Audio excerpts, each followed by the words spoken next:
Self in. We are live. All right. Good morning, everybody. Welcome back. We are live. Yes, welcome back, everyone. So this week, the graphics still look a little bossy, but they will begin to shift They look a little into bossy? bossy is boss, as the boss. So they'll be cooperatitionized over the next several weeks. But we want to make sure that we're all here and in attendance. And so roll call, Henderson. Yeah, roll call. Roll call, Henderson. What did you say? Army, did you say here, present, ma'am, sir? Yeah. So what I'm gonna do is I'm gonna share this with I'm gonna tag you on LinkedIn, tag you so it shows up in your feed as well. And then we'll go from there. So good. So welcome, Good morning. Good morning, Ginger. Welcome back, everybody. Cooperatition, two mashed up fabulous words. I think Lawrence is the co-op and I'm Tition. I don't know. Maybe depends on which day it is. That's right. What we do know is that belief has to rule the roost. Belief. So Professor Henderson's in the house now. I think my homework got turned in on time. As you progress towards yet another milestone, because you believe in yourself, Lawrence. Like, why in the heck are you in school again? Like, what is the belief behind that? Tell us. Outside of being money away because there's lots of charities that'll take it. I tell you what, and I get crazy enough. I am fortunate enough to be able to still do that as well. But I think I'm outside of being a glutton for punishment. I believe it's funny. I was talking to my brother and I said, it's amazing how you got to get to the doctoral program to actually get to the stuff that you actually wanted to learn about early in life. And so it's like, how can we get there so fast? And so I've been on this life journey, I would say consistently for the past 3 years. And specifically around the topic of organizational leadership. And as being a student of leadership and former Army officer, I was just like, okay, how can I really gain the knowledge and begin to do the research? And I was like, what skill set will provide me the tools and the resources to be able to research well? And so I was like, man, PhD. And so that excited me because as I began to show clients, whether it's a coaching client or an organization that I'm doing development for, I want to come to them facts-based and say, hey, this isn't just something I read on a post or on a pamphlet. The research shows that if you dive into this work of development, if you dive into this work of culture and belief at a very intentional level, then your organization, the ripples of benefits are exponential. And so I wanted to go first. I'm a huge believer in going first. And so this is me modeling, me being a student of my craft. Right. Yeah. So why is belief? Why did you want to sign up for the B of the ABCs? Why is that? All the time. I need to squeeze in there somehow. Brother, friend, I mean, take your pick. Belief is looming large in my life right now because we hit something on the head. There's probably a whole bunch of nails in front of you. So one of the beliefs that I have is that I am a good person. And it seems pretty fundamental. And in talking with some very intentional connections, relationships, friends, colleagues, especially just like you said, the last 3 years, and especially I've got some at the surface here in the last 2 months, Lawrence, and there have been a number of conversations internally and externally. And I do believe that talking to yourself is a good move because you got to build from the inside out. Anyway, some of these conversations, I think I shared last week that I actually fired a coach recently, and this person doesn't actually know it. I'm in a group program, and I still have regard for this person. But what happened in the interchange and what's been happening in some of the recent conversations is really, like one of my neighbors says, is that true? And to me, my truth is my belief, because none of these are facts. You talk about the research, right? Research is great, and ... right? There's so little, as we know, Lawrence, that the ground doesn't shift under at some point. So belief is really on my mind right now, because belief is faith to me. I describe it this way. I describe belief and faith. I don't believe in hope necessarily. Hope is a nice thing, but it's not what drives me. Hope is waiting for somebody else. Belief is me. Belief is you. Belief is your top 10 that you challenged people to write last week. So I think of belief and faith as a lake. And you're on one side, I'm on the other. And if I hope, I'm like, oh, I hope I make it across. That's not belief. If I have faith, if I believe, then I'm gonna freaking make it happen. PhD, your PhD? Like, what's the belief behind that, my friend? That's a big belief. It's a trust in yourself. So there's so many things. We could make belief into an acronym, probably. We definitely could. Right. You need to be your own unshakable pillar. Mm-hmm. Earthquakes, tornadoes, tsunamis. I've been called a tornado. I'm sure you have. Kind of like wrecking ball. Yeah, activity makes things happen, and activity can either shake you or break you. And so when you have a belief, even if there are some cracks, we bend, we don't break. Yeah, So I love that. Yeah, and when you're teaching, really, you're not a lecturer, you're a teacher. When you're teaching your great clients in workshops and long-term series, and by the way, whoever's watching, all y'all, you're gonna walk in. And you talk about leadership development, like that can feel very woo and all courant and buzzy.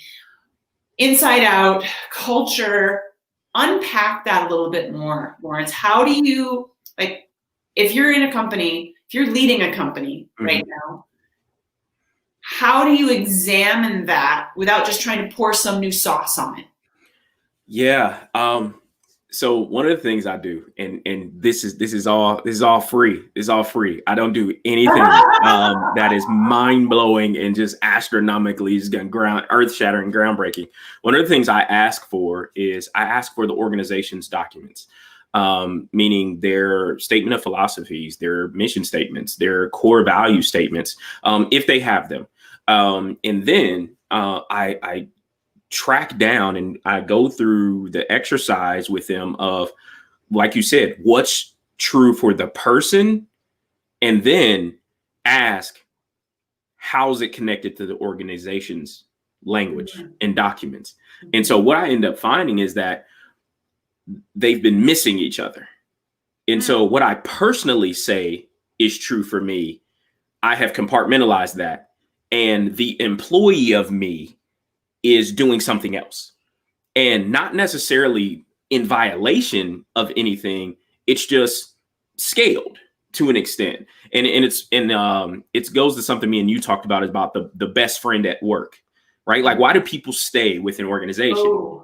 Well, there's some sort of connection, not to the organization, but to the persons that exist in an organization. And so they share values, they share belief with people inside of an organization. And so when I go and I have these conversations, I do it at a very simplistic level of what's personally true for you. And then how can you begin to connect that with what the organization wants to believe about itself. And I'm very intentional with saying wants to believe about itself, because oftentimes the 6 months ago, things on the wall, the posters, were seemingly aspirational. But in this season of shift, in this season of isolation, what's been coming to the top for a lot of people, and for the most part, is what's truest for them. And now they're looking for their organization to become what's truest for them today. But so that's a little unfair, because if we are really staunch in our belief today, we held on to the things like trust, respect, honor, loyalty in this season. And you're now asking it for someone who has never exercised it before. It's a little unfair. And so you end up hitting somebody with an expectation that they didn't even know was a thing for you unless we communicate what our beliefs are. And so I start them with a simplistic conversation. What's truest for me, and then how does it connect? And then we go from there. Mm-hmm. And when you're talking simplistic, I know you well enough to know that you're never using language that makes people feel less stupid, unknowledgeable. When people, I don't know, but it drives me nuts when people say, "Well, let's dumb it down." Like, no. You've totally bottomed out. You've insulted the people to begin with. Yeah. And I love how you said, "What are you holding on to?" And fair, you dropped the F word. Unfair? Well, UF. That's a powerful word, right? And just like when you say expectation, we really, when we believe something, words have a very surface level, they can trigger, right? And I connected you with a fabulous woman, Natasha, yesterday, and I'm sure you haven't had time to talk with her yet. You two are going to hit it off because she talks about what you're talking about too, Lawrence, and said she's an amazing person, leadership development from the inside out. And she said, culture doesn't come from the outside. This is not some sporific, hey, everybody, come marinate my kombucha. This is, culture's got to start in here. And that's what you're talking about. So simplicity, I can't wait till we get to S. Simplicity is the beginning point, if I'm hearing you right. Do I have that right? Yes, that's the foundation. Yeah. What if we don't have documents, Lawrence? If we don't have documents, we got to start with what's true for you. And then you begin to ask a question. And again, I thank you for clarifying the simplicity of my statement, is that don't pontificate when you talk about belief, because we need to locate each other in our language. And if you don't have posters, what are the guiding principles of why you started? And so those things you begin to document, the message of why you started. And when you document why you started, you can put it in front of people. And as the leader, you can honor it by keeping the main thing. And you begin to ask yourself are the things we are doing honoring and serving the why? Oh, say that again. So good. So are the things that we're doing and saying honoring our why? And so the leader has to hold that, because you're asking people to do things for you. And so what easily happens, it happens to every single one of us, is I'm going to do the thing. If I'm a widget builder, I'm a widget builder. But what was the reason why we started building widgets in the first place? Right. Oh, what? That's revolutionary. Yeah, I know, right? And so you have to start with the message and why you started in the first place, and then begin to document that, because you need to give yourself something to assess. In HR, we always used to say, if it's not written, it's not real. And so as the leader, you need to write it down somewhere, even if it's in one of your many notebooks, Ginger. See, you gotta write it down, because if it's something about the mental connection to writing something down, and typing it, whatever that looks like for you, capturing it somewhere so you can go back and reference it. And so it starts there. Yeah, it totally rules the day. So true. So let's make sure. Gosh, I have so many questions for you, my friend. Last week, we talked about awareness. That's why it's up there. Ooh, I got to use the mirror view. There it is, right there. And you gave people a challenge, a report card. So that report card definitely goes into your beliefs. And the report card was the evaluation at the end of the week. I mean, you could use it anytime, right? You could use it at the end of the day. You could use it at the beginning. One of my colleagues, Jeff, he starts the day before, and he reviews in the evening. He said, I'm persistently consistent by doing the evening review. So whenever it works for you, that makes sense. I mean, some people put their clothes out the night before. That works. Whatever it is, but you gave these 3 report card questions. Who did I connect with? Was it impactful, and was it worth it? I've got to believe, Lawrence, that belief I got to believe. The belief has a huge part of this report card, because if you don't believe that it was worth it or that it was impactful, then where are you at? Yeah, so we're being transparent and open. That's what we believe. And I wasn't always that person. I was connecting, and I would say I was networking more than connecting. Yeah. And so for me, I was trying to collect numbers, right? It's like the likes and loves on social media. I was just trying to up my numbers of people that I got in front of. And it's the old sales model, right? If you throw enough at the direction of a target, something may stick. And that didn't work for me. And I was like, why can't I have a meaningful connection with every single person I talk to if I'm intentional about the types of people I want in my space? And what did you say to yourself? I said to myself, the people that I actually still like and talk to, I'm gonna reach out to them and say, who should I know? Who should I be connected with? And so, funny enough, as I began to really be intentional about connection, back in May, and I'm so grateful at the end of May, me and you got connected, because you have been like, when I say Ginger is like the ultimate connector, she's like, hey, you should know this person too. I don't know none of their work, but I believe they're really awesome and you should connect. And so it's like, you got to verify for that for yourself. And so I thank you for the authenticity of the way that you do connection, to say, hey, what I've heard from both of you, it seems like some synergy may exist. Yes. Go explore it. And so one thing that I made myself available for people that I trust, people that I know, people who are in my top 10.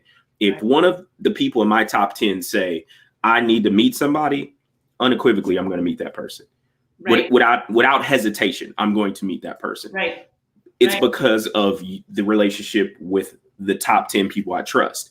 And so that's why that exercise last week was so important, because if we talk about inclusion, if we talk about diversity, if we talk about equity of humanity, you need to evaluate and become aware of what you're surrounding yourself with, because to me, it'll begin to tell on itself of the nature and nurture environment that you put yourself in.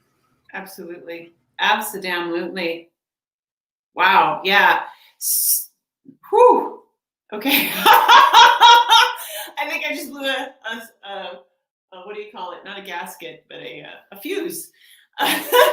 It seems so simple, Lawrence. Like, it's easier for us to sit here and say, well, blah, blah, blah, and this and that, and the other thing you've got to believe. So let's get to the teaching. Well, it's all teaching, but let's get to the lesson part.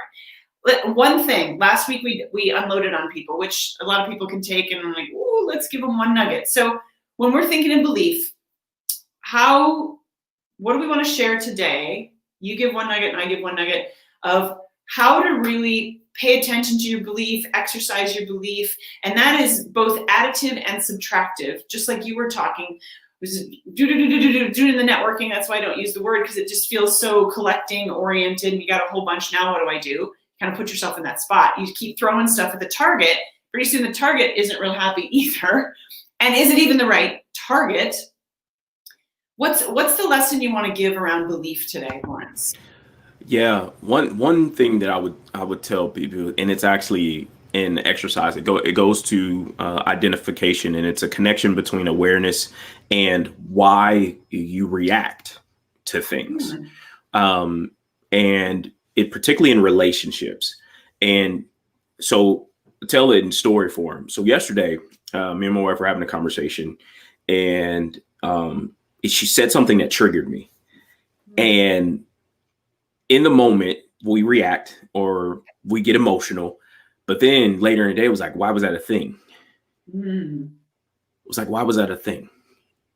And when I got to it, it was like, were her words hurtful? No. Okay, so I got the first no out the way. Were the words true? Ooh, yeah. And it was that, and what triggered me is that I didn't give her permission in that moment to tell me truth. Ooh. And because I wasn't ready, even though it was true, I wasn't ready. And so when I got to thinking about what value of mine did I believe in that moment she violated? Respect. And I was like, but did I went back to it? Did she really violate respect? No. She was on the other spectrum on the other end of the spectrum was to respect me is to tell me truth. Yes. And I say that to people. Tell me the truth. You disrespect me by holding on to things. Tell me truth. And she did, honoring what I told her, how I like information. I gave it parameters and filters. And so I would tell people, be aware, be present to why and how you react to things, and then connect it to the value you believe somebody's violating and why you have the feeling and the emotion about it. And so that's a deep one. That's a long one, but it's worth it. it's so worth it. Are those two, and thank you for sharing, that's a perfect everyday example. Yeah. Is it hurtful? Is it true? Are those the two primary that you run it through? Are there any others? That's it. So simplicity. Yeah.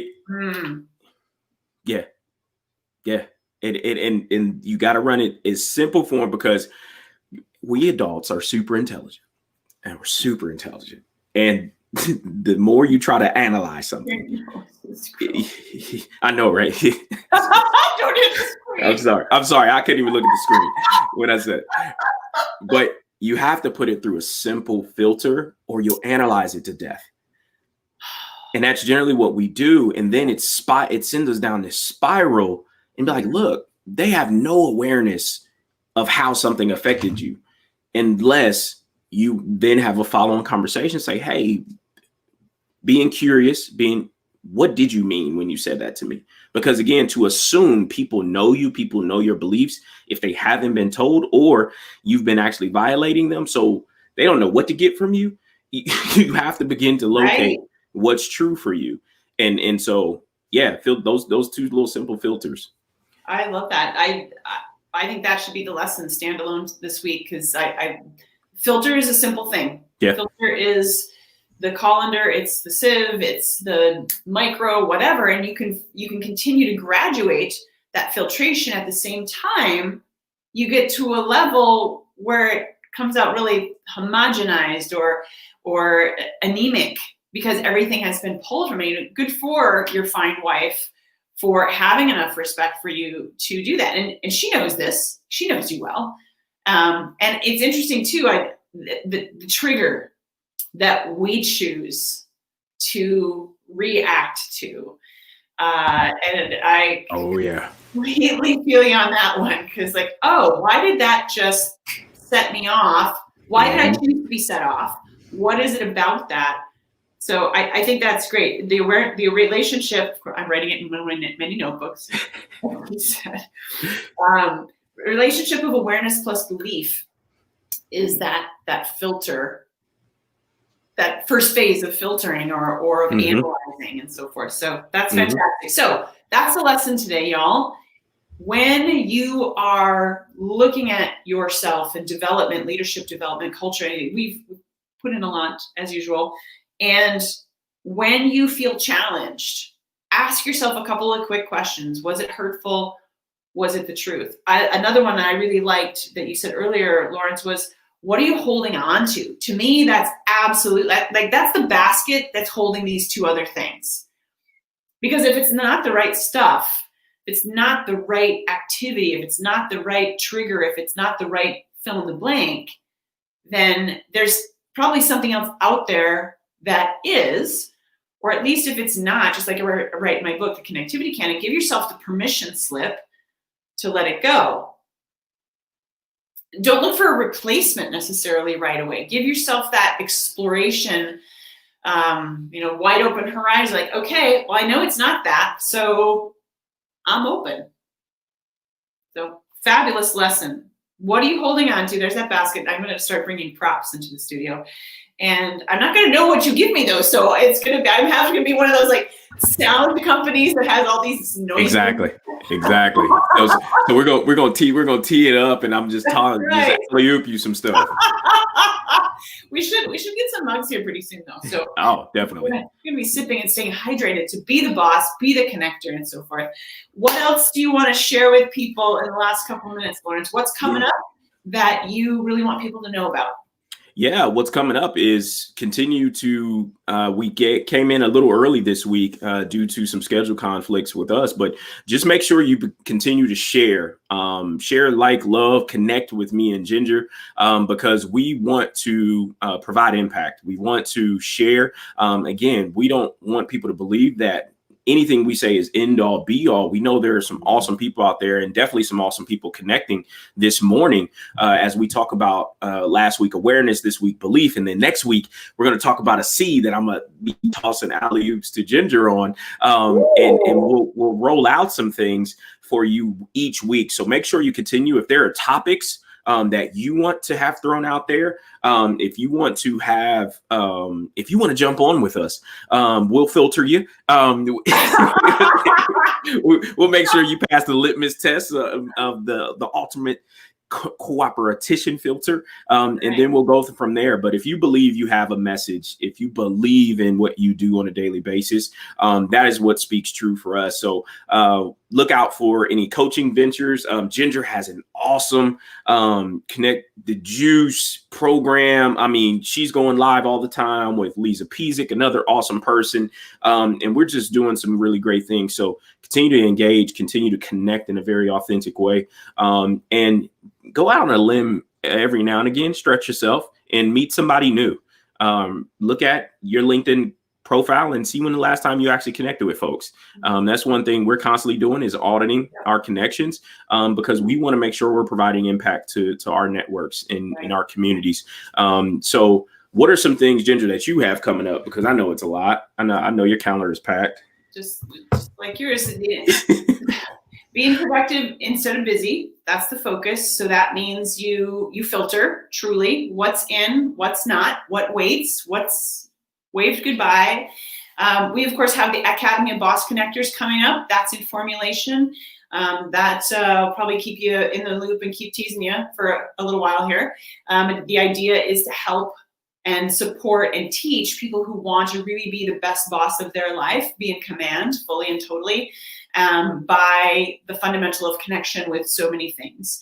I also have the Connectors Academy right now, which will be a choice for people who are invested. The founding members are really getting a lot of value because we are talking each month, and then they get time to implement. It's like, oof, you and I have both been part of programs where it's just flood, and then you're exhausted and you're like, what did I get done? Well, I've been so busy inputting that I'm also not settling and outputting, winnowing, and so forth. So stay in touch. For now, we'd love it. Keep watching the show. We appreciate it when you share it. If you find something of value on here, let us know what that is. Like Lauren said, if you have a suggestion or a comment or a request on how to be the boss of your life, what's the challenge for you right now in connecting? What's a challenge in your life for figuring out, how do I be the boss? Because we know that these are really big ideas. And so we want to make sure that simplicity rules the roost, that we give you one thing at a time. So that's why the lesson today, based on belief, our concept for the day, boom, after awareness. And it's about asking yourself, is this conversation, is it true? Is it hurtful? Is it helpful? What is the boiled down version? Stay in that belief zone of yourself first, and then be aware of what else you're taking in, the triggers and so forth. So join us again next week, I think. We do appreciate the sharing when it's of value. We're not vanity metrics people, only it's of value. And please call Lawrence. He does terrific work, long-term engagements with companies, entities, individuals who really want to learn to be the boss of your life. Have a conversation with him. I posted his website in the comments. Reach out to me if I can help you with your connecting efforts. And I think that's a wrap for again this week, right, Lawrence? That is, but I would not let anybody go until they know how to find you. And so, yes, grab a copy of Ginger's book, Connectivity Canon, at her website. And that's also how you connect with her and the rest of her services as well. So Ginger is an awesome coach. She has long-term programs as well. So thank you for the shout out for the long-term programs for Boss, but you have some amazing programs as well. So this is how you get to gingerjohnson.com, where you can see her and all her awesomeness, and all the things that she's doing out there in the world to make it a better place for all of us. Maybe we just started bottling awesome sauce and putting it We might have to go back to A with the awesome sauce. That's right. The ABC. Awesome boss sauce. Oh, that's ABS. Okay, we'll get there another time. So. We'll get there another time. But Absolutely. Thank you again for showing up today, audience, across platforms. So thank you. And we'll see you all soon. Yes, take care. Be the boss.